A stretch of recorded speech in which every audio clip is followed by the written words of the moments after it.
and yet, well, why don't you start us, if you will? Kirk Cousins, overrated, underrated? He's not overrated. He's not underrated. He's rated right where he should be, right? What is that, like the middle of the pack in terms of quarterbacks? That's where he should be. He's not 1.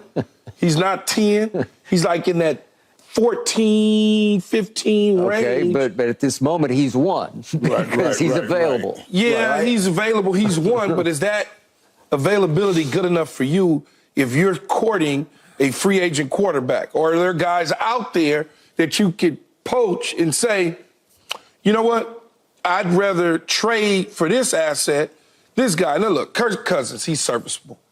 But when you look at his career, you know, regular season, he's 76 and 67, which isn't bad. No. Primetime games, whatever that means. He's under 500. He's not, you know, he's 12 and 19. But the most important statistic of them all, as you harp on with Dak Prescott, Lamar Jackson, any other quarterback, is the postseason. Yep. He's 1-3 lifetime in the postseason, and the only win is the miracle. The eyes closed by the New Orleans Saints.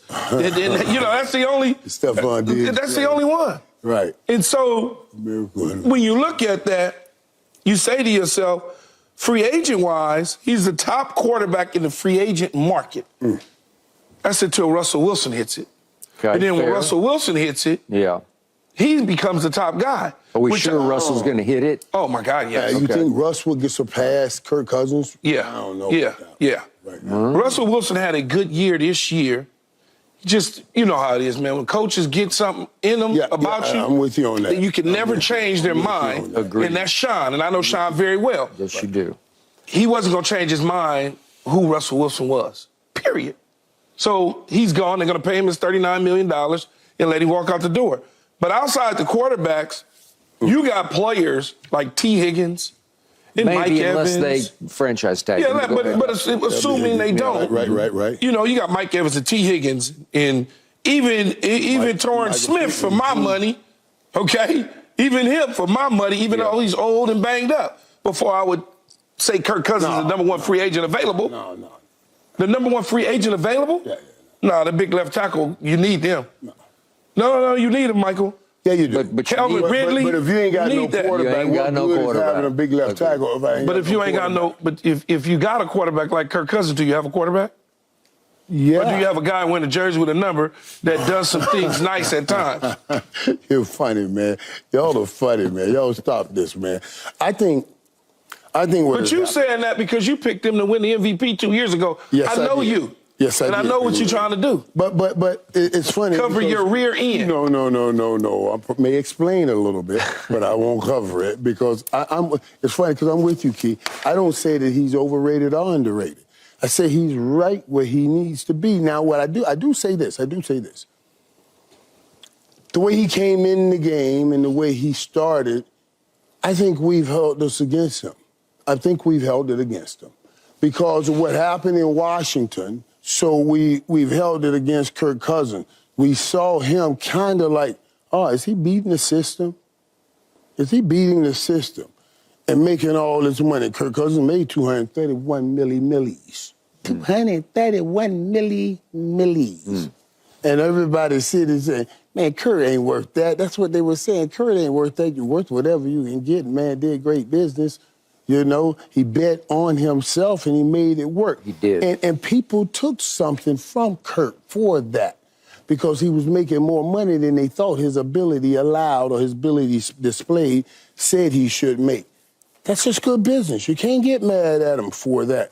Kirk Cousins had success in Washington to the degree when the genius left Washington to go to San Francisco, he was waiting on Kirk Cousins. We're talking about Kyle Shanahan. He was talking about waiting on Kirk Cousins.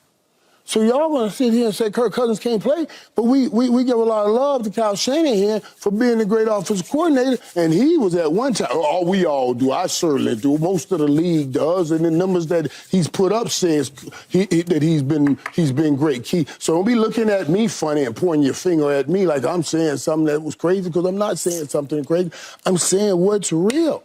What's real. And he thought Kirk Cousins was a good quarterback. He also thought Trey Lance was a great quarterback to trade and go get him too. Right. And Jimmy Garoppolo to trade and go get him. And Jimmy Garoppolo had some success. Trey Lance may have some success, but right now we hope so. he took Brock Purdy, and he's having success with Brock Purdy because he's a great coach and he does great things. And I don't know why you got something against Kyle Shanahan. I ain't got nothing against him. I don't have anything Kirk against him. Cousins went to Minnesota. He had Stephon Diggs and Adam Thielen, and he played well enough to keep them in the playoffs each year. Yeah, you can have Dalvin Cook and some other things. And Dalvin Cook. Then after losing those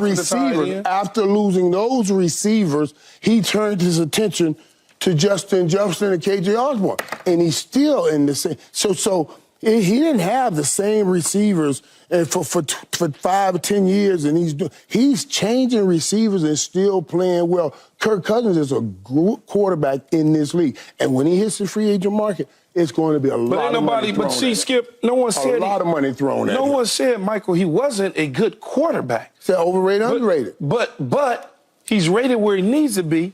Yeah, You're not going to win the Super Bowl because of Kirk Cousins. Right. You don't pay a guy $230 million. You can win a Super Bowl with Kirk Cousins. Yeah, you can. You can win the Super Bowl with him, but you won't win the Super Bowl because of him. He's not going to make a throw in the Super Bowl that makes you go, well, here's why he's going to be the MVP. That's not going to happen. You mentioned $231 million he's made in his career. Is that the right number? Or was that just from Minnesota? I got 232 total. Okay, and total. That's not counting what he's about to make. Okay, so give him another $100 million. Just give him another 100. So 331. So if you paying a quarterback $331 million, be fair. At 1-3 postseason, you gonna pay somebody to give you a 1-3 record, $300 million plus? In the post, you gonna do that? You want that to be your quarterback? Because the way y'all sit around and complain about Dak Prescott and Lamar Jackson and Josh Allen not competing and making this type of money, well, the money says they pay you the money based on who you are, Michael. Right. You was the highest paid receiver because you was the best receiver. Right. But now the market is what it is. We don't wait till you guys win the Super Bowl to get the Super Bowl winning money. Because Patrick Mahomes has won plenty of Super Bowls. When Joe Burrow and them came up, they got right up there with Patrick Mahomes in the money category, and they haven't won any. So that's not how that works, to be honest with you. That's not how it works. Skip, I take this. I tell you this, Skip, though. What I think is, I think Minnesota in this group with Kirk Cousins, they made him likable. They made him way more likable than he was in Washington. Yeah, now, when you see him with the necklace on after the game, they win and they're dancing and everything. Now people are starting to say, okay, maybe he is a good quarterback. We identify likability with playability, and they got to be separated. You cannot like the man, and the man still plays well. Why wouldn't you like him? He's done nothing to nobody not to like him. Well, people still, they kind of fun. I did an interview with Kirk Cousins. He was still driving his old grandma's van after making $230-something million, still driving. Somebody stole the van. I was so happy. I did a sit down with him too, Mike. I did a sit down with him, all 6 feet of him. He did a sit down with him. And that's okay. But you're not going to convince me because somebody's giving him a whole bunch of money that he getting ready to shoot up there with Aaron Rodgers. It's not going to, no one's going to do that. I'm not putting him up there with Aaron Rodgers, but as great gifted and as talented as you say Aaron Rodgers is, he only won 1 Super Bowl. So one is better than none. Yeah, yes it is. Yes it is. But I'm just saying Kirk Cousins. So Dallas should take him. Got you in the playoffs. Dallas should not take him. No, I'm not saying Dallas should take him. But there's a whole lot of teams that can take him. There's a whole lot of teams out there that will take him. They will, starting with the Atlanta Falcons. Right, right there, you can start there. Denver may even want him. They might. Okay, allow me to answer the question that I asked, overrated, underrated. To me, Kirk Cousins is way overrated at a position that remains in the National Football League understocked. It's just still understocked. There are not enough to go around. Quality, playoff caliber quarterbacks. Even though he is playoff caliber, I give you that. He's been in good spots a couple of times where they got to the playoffs and he is flamed out in the playoffs. He's 1-3. But he is, to me, the most overpaid single player in the history of the National Football League at $232 going on $332 million, because even now at $232, that's the 11th most money anybody's ever made in this league, and it's the 4th most of the active players. Kirk Cousins, okay, so to your point, the Shanahans did fall in love with him, and remember, they were not in love with Robert Griffin III, but their owner was, and their owner pretty much forced Robert Griffin upon them, and the owner wanted to trade up to get Robert Griffin at number 2 behind Andrew Luck, who went first. And I think Kirk went in the 4th round, but the Shanahans were all over it, and Mike loved him, I think, even more than Kyle did. So let's get that out on the table. Rumors came out early out of Washington. Yeah. They liked the other quarterback. The other one more. That is right. correct. Yeah, it came out of. All right. So, Keyshawn, quick point of order. I think when you said Miracle, I thought you were going to go to this game. I don't think he was in the Minnesota Miracle game. He was the one. He won the one at Drew Brees. He beat Drew Brees at Drew Brees. That was his one playoff that's what win. I'm talking about. Oh, I thought you meant the Minnesota Miracle game. He didn't do that. I call it the Miracle. Right. Okay. Right. All right. Yeah, Well, it was Stephon miraculous. Diggs game. It was miraculous. Yeah. Okay. So calls they miss. Okay. So the point is, I'm a prisoner of Dallas versus Washington. You and I are. And so all I know is what I keep seeing against Dallas. He's 2-9 in his lifetime against Dallas. And the 2 victories, one was over Kellen Moore when we just didn't have a quarterback. And the other one, he did beat Dak at Jerry World on a Sunday night. And it was the game where Dak got the ball back, and it was 1st and 10 from the 6-yard line. Do you remember this? And we needed a touchdown. They won 28-24. And we go all the way down to, we had it all the way to 2nd and 2 at the 11-yard line. And we went hand it to Zeke, toss it to Zeke, kind of flip it into the flat to Zeke, and we went nowhere. And that was the end of the game. So Kirk prevailed 28-24. And you mentioned Kyle Rudolph. He hit him twice for short touchdowns. Okay. So he played pretty well. He wasn't like sensational. He wasn't the reason they won the game. But my point to you is 2-9, because Dak pretty much owned him. Dak's beaten him 5 out of 6 times. So it's hard on my eye gate, as you call it. When I watch Kirk Cousins, when I've seen him play against Dallas, 2-9, he's been the guy where I never feared him.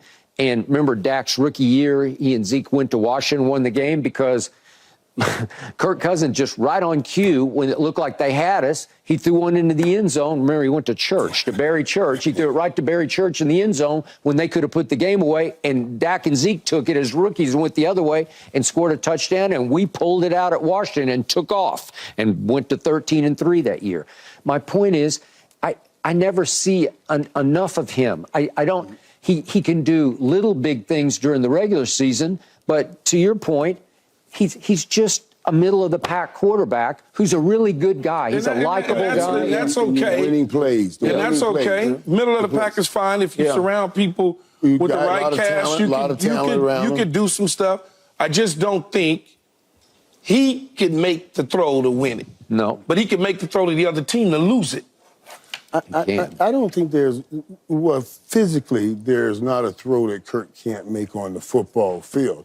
But now, what you're talking about is that throw in the crucial time, in the crucial moment to make that play to win a game. Yeah.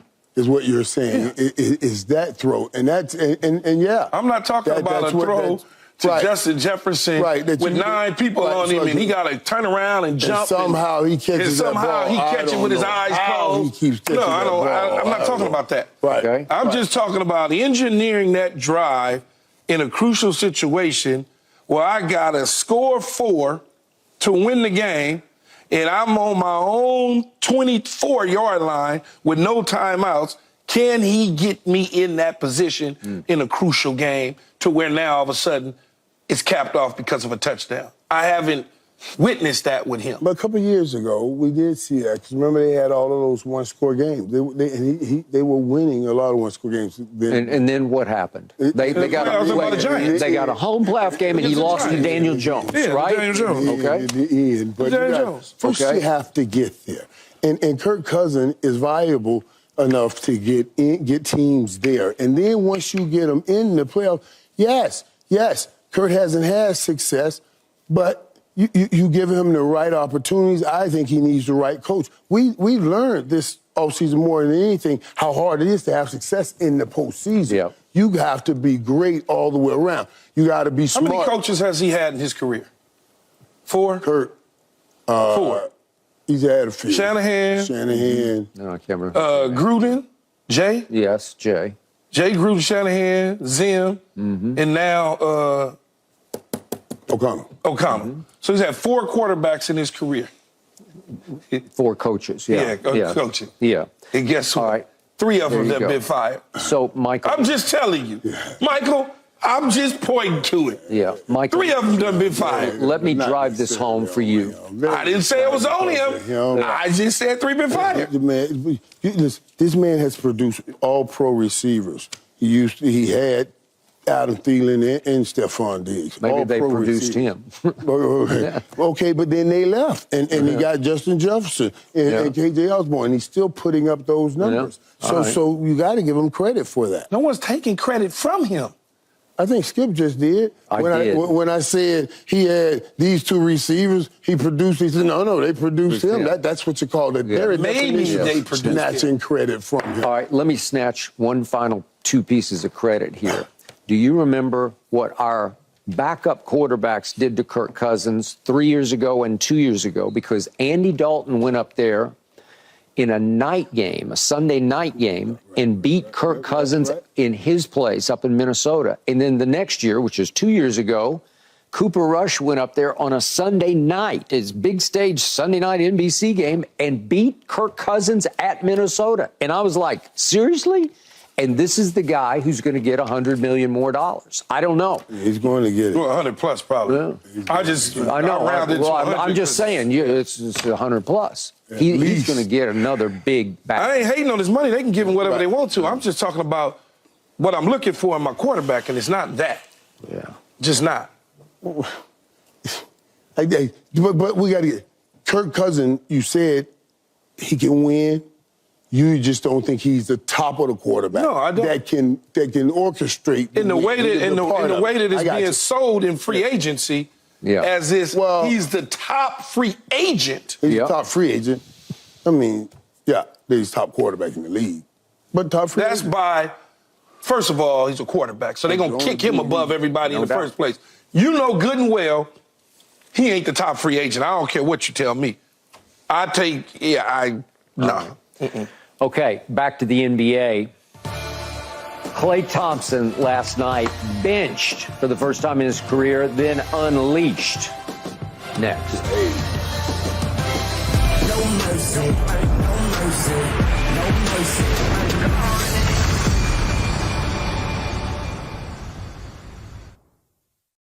Thanks for watching, Undisputed fans. Do you want more highlights from the show? Make sure to click that subscribe button for all the exclusive content from Undisputed.